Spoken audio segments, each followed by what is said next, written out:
When was the last time you looked in the mirror and didn't recognize the person staring back at you? When did you become so concerned with being liked, so desperate to avoid conflict, that you buried your own voice beneath layers of people-pleasing and silent suffering? Today, we're going to talk about something that will disturb you, something that will shake the very foundations of how you've been living. But if you stay with me until the end, if you allow these words to penetrate the armor you've built around your wounded heart, you will become a different person. So hit that like button, subscribe to this channel, and prepare yourself for a transformation that begins not with adding more to your life, but with the ruthless removal of everything that has been slowly killing your soul. There's a particular kind of suffering that modern humans carry invisible, unnamed, yet as heavy as stone. It's the pain of living as a ghost in your own life. You wake up each morning and put on a mask so convincing that even you have forgotten what lies beneath it. Niccolo Machiavelli understood something about human nature that we've forgotten in our age of artificial harmony. Everyone sees what you appear to be. Few experience what you really are. But here's the tragedy. You've become so skilled at being what others need you to be that you've lost touch with what you actually are. You say yes when your soul screams no. You smile when you want to roar. You shrink yourself to fit into spaces that were never meant to contain the fullness of your being. And slowly, incrementally, day by day, you disappear. This isn't depression. This is something deeper. This is what Carl Jung called the death of the authentic self. You've become so identified with your persona, that carefully crafted image you present to the world, that you've forgotten there's a wild, untamed essence living beneath the surface, beating against the bars of your self-imposed prison. The pain you feel isn't weakness. It's your soul's rebellion against a life that has become too small for who you really are. Every moment of anxiety, every wave of existential emptiness, every night you lie awake wondering if this is all there is, these are not symptoms of failure. They are birth pangs of a more authentic version of yourself trying to emerge. But here's what no one tells you.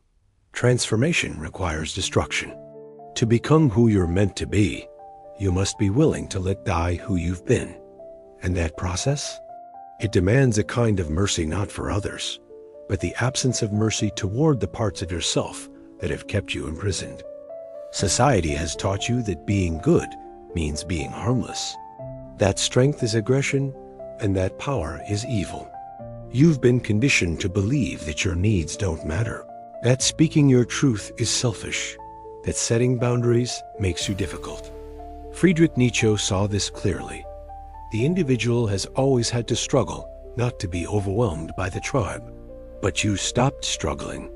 Somewhere along the way, you decided it was easier to conform than to confront. Easier to blend in than to stand out. Easier to die a slow death than to risk the temporary pain of being disliked. Your family taught you to be small. Not intentionally, perhaps, but through 1,000 small moments where your authentic expression was met with discomfort, correction, or withdrawal of love.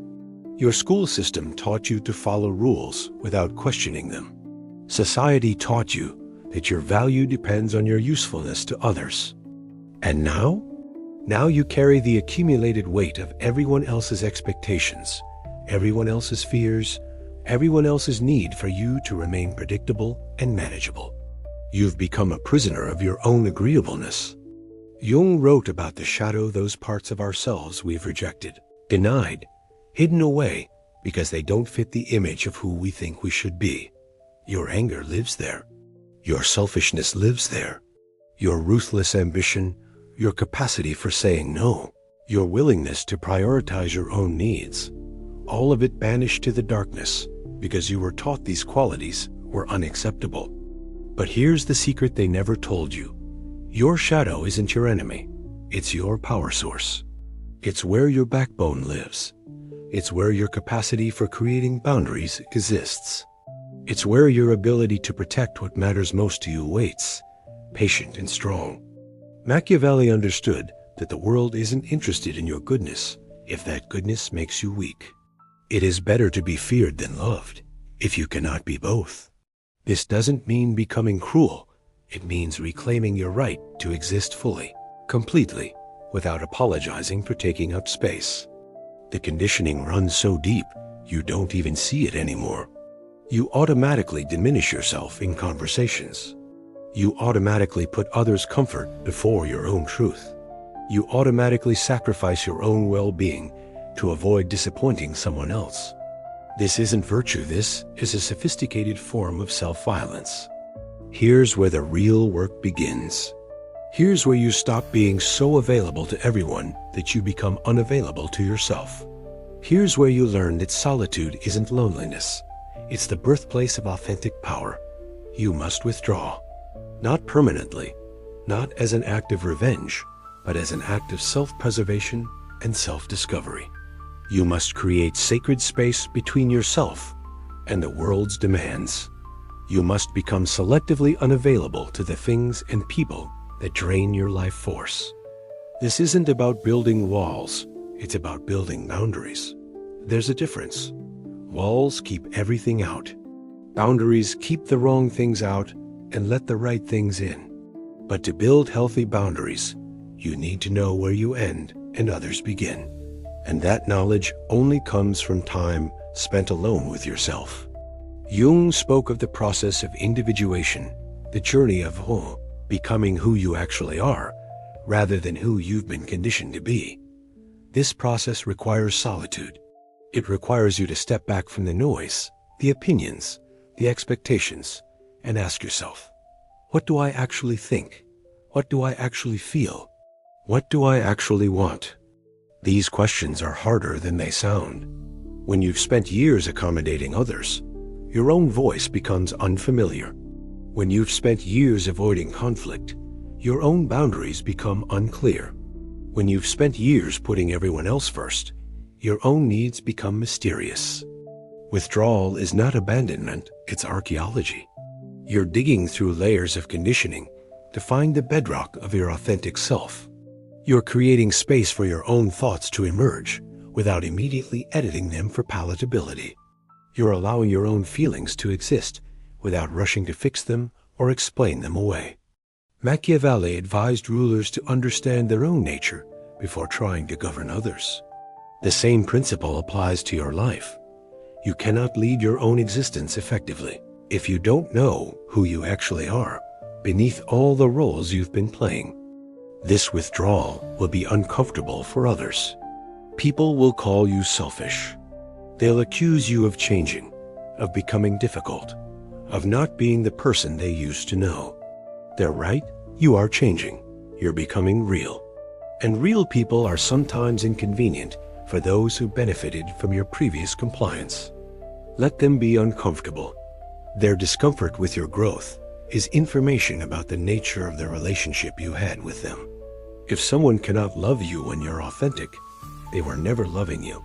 They were loving their idea of you, their ability to use you, their comfort with your diminishment. Something profound happens in solitude.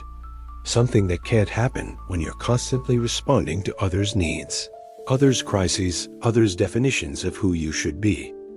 In the quiet, your own energy begins to return to you. Like rivers flowing back to their source, all the life force you've been giving away indiscriminately begins to consolidate within you.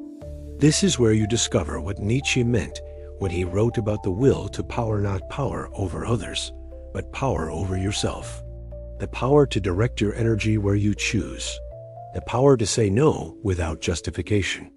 The power to prioritize your own well-being without guilt.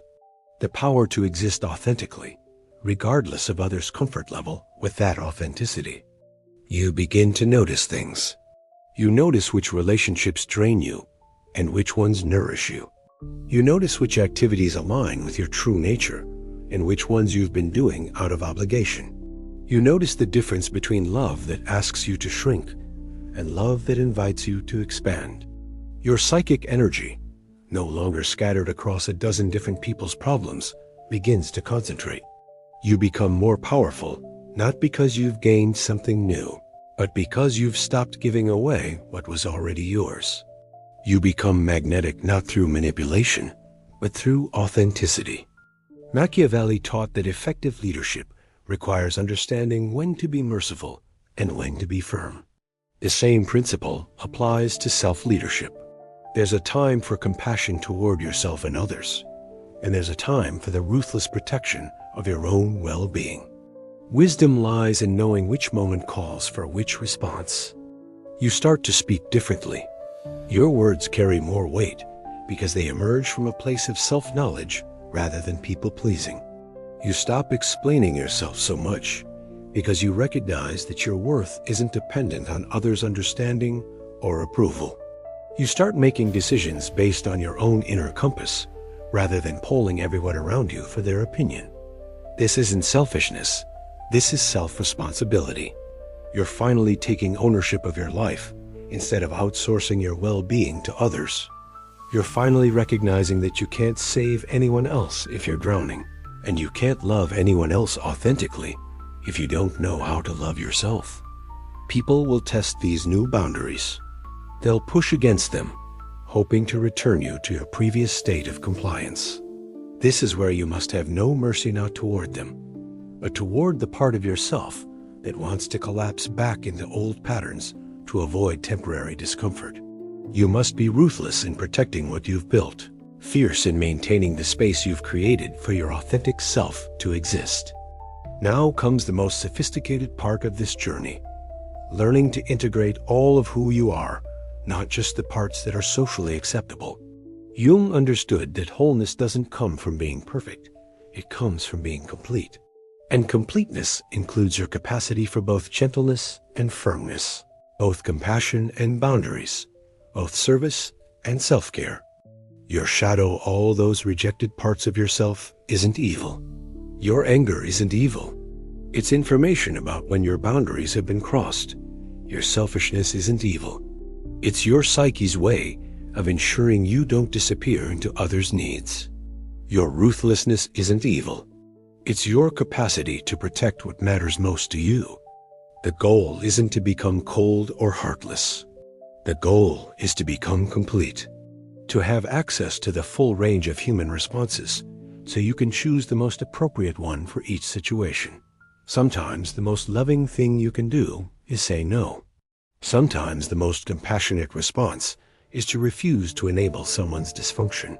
Sometimes the most generous act is to withdraw your energy from systems that exploit your goodness. Nietzsche wrote, "What does not kill me makes me stronger." But he wasn't talking about enduring endless suffering. He was talking about the strength that comes from integrating your experiences, from learning to say no to what diminishes you and yes to what serves your highest good. You're learning to be strategically vulnerable and strategically unavailable. You're learning to be selectively generous with your energy. You're learning that having standards isn't judgment, it's self-respect. You're learning that protecting your peace isn't aggression, it's wisdom. This integration creates a different kind of presence. People sense that they can't manipulate you as easily as they once could. They sense that your kindness comes from strength rather than weakness. They sense that your love is a choice rather than a compulsion. This makes some people uncomfortable, but it makes the right people lean in. You stop attracting people who need you to be smaller than you are. You start attracting people who appreciate the fullness of your being. Relationships become more honest, more genuine, more reciprocal. Love becomes cleaner, clearer, more sustainable. You realize that all those years of people-pleasing weren't actually serving others. They were serving your own need to be needed, your own fear of abandonment, your own avoidance of conflict. True service to others comes from a place of overflow, not emptiness. You can't give what you don't have, and you can't love others authentically if you don't love yourself authentically. This isn't a destination, it's a practice. Every day, you'll have opportunities to choose between your authentic self and your conditioned self. Every day, you'll have chances to honor your boundaries or collapse them. Every day, you'll decide whether to live from your center or scatter your energy across everyone else's priorities. The work never stops, but it gets easier. Your authentic self becomes stronger with each choice to honor it. Your boundaries become clearer with each time you maintain them. Your capacity to love genuinely increases as your capacity to love yourself deepens. You'll make mistakes. There will be times when you revert to old patterns, when the pull of people-pleasing becomes too strong to resist, when you give your power away again. This isn't failure, it's part of the process. Self-compassion means treating these moments as learning opportunities rather than evidence of your inadequacy. But here's what you'll notice as you continue this practice. The mistakes become less frequent, less devastating. You catch yourself sooner. Where once you might have spent months in a pattern of self-abandonment, now you might recognize it within days or even hours. Your internal alarm system becomes more sensitive, more finely tuned to the subtle shifts away from your authentic center. Machiavelli understood that sustainable power requires constant vigilance. The same is true for authentic living. You must remain awake to the subtle ways you might compromise yourself. You must stay alert to the slow erosion of boundaries that happens when you're not paying attention. You must continue to choose yourself, especially when it's uncomfortable for others. This vigilance isn't paranoia, it's presence. It's the kind of mindful awareness that comes from truly valuing yourself. You become like a gardener, tending to the conditions that allow your authentic self to flourish, while weeding out the influences that encourage you to shrink back into old patterns. You'll develop what Jung might call a wise inner voice, an internal compass that can distinguish between fear-based reactions and intuitive wisdom, between healthy compromise and unhealthy self-abandonment.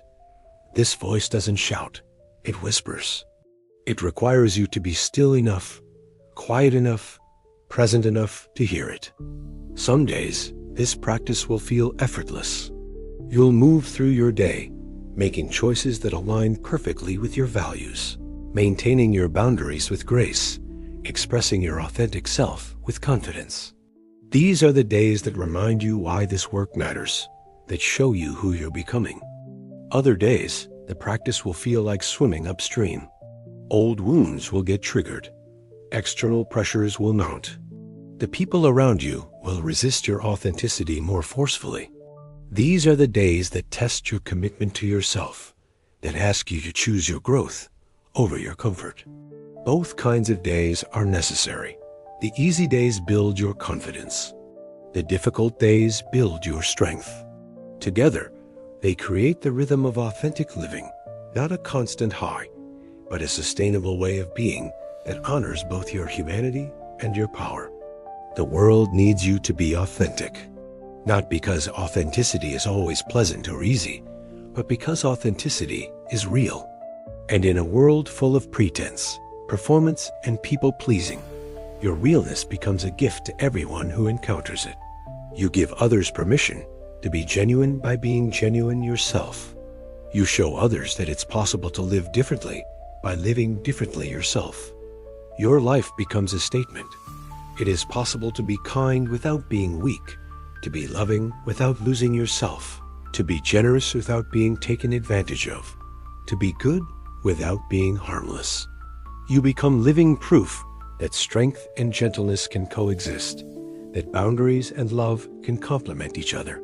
That saying no to some things enables you to say a deeper yes to what matters most. As you continue this practice, you'll notice something beautiful happening in your relationships. The people who are only comfortable with your diminished self will gradually fade from your life, not through conflict or drama, but through natural drift.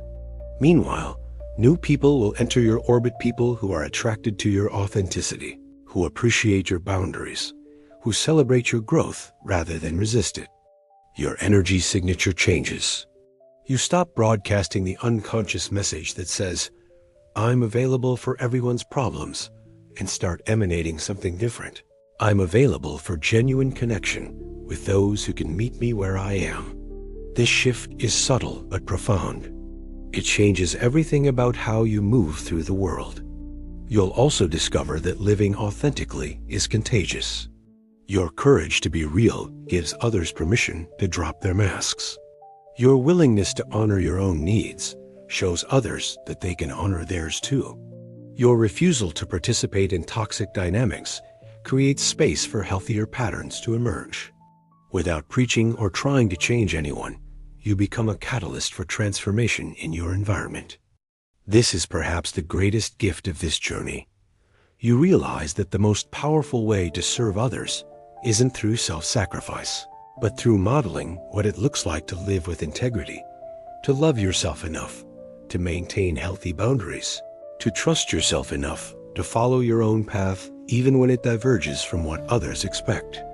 This is your invitation, not to become perfect, but to become whole, not to never make mistakes, but to stop making the same mistake of abandoning yourself for others' comfort, not to become invulnerable, but to become authentic in your vulnerability and strategic in your availability.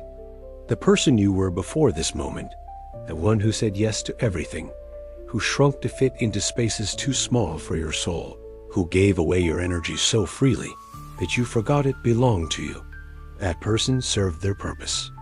They kept you safe when you needed safety. They helped you survive when survival was the priority. But survival is no longer enough. Now is the time for authenticity. Now is the time to reclaim your energy, establish your boundaries, honor your needs, and live from the fullness of who you actually are. Have no mercy on the parts of yourself that have kept you small. Have no mercy on the patterns that have kept you imprisoned. Have no mercy on the fear that tells you that your authenticity is too much, too difficult, too inconvenient for others. Your life is not a dress rehearsal for some future moment when you'll finally be ready to live fully. This is it. This is your one precious existence. And it's time to live it as yourself, completely, authentically, unapologetically yourself. The question isn't whether you're ready for this transformation. The question is whether you're finally tired enough of living as a shadow of yourself to step into the light of who you actually are. The choice, as it always has been, is yours. But choose knowing this: the world doesn't need another people pleaser. It needs you, the real you, the complete you, the authentic you that's been waiting patiently beneath all those layers of conditioning for permission to emerge. That permission? You don't need to wait for it from anyone else. Give it to yourself now.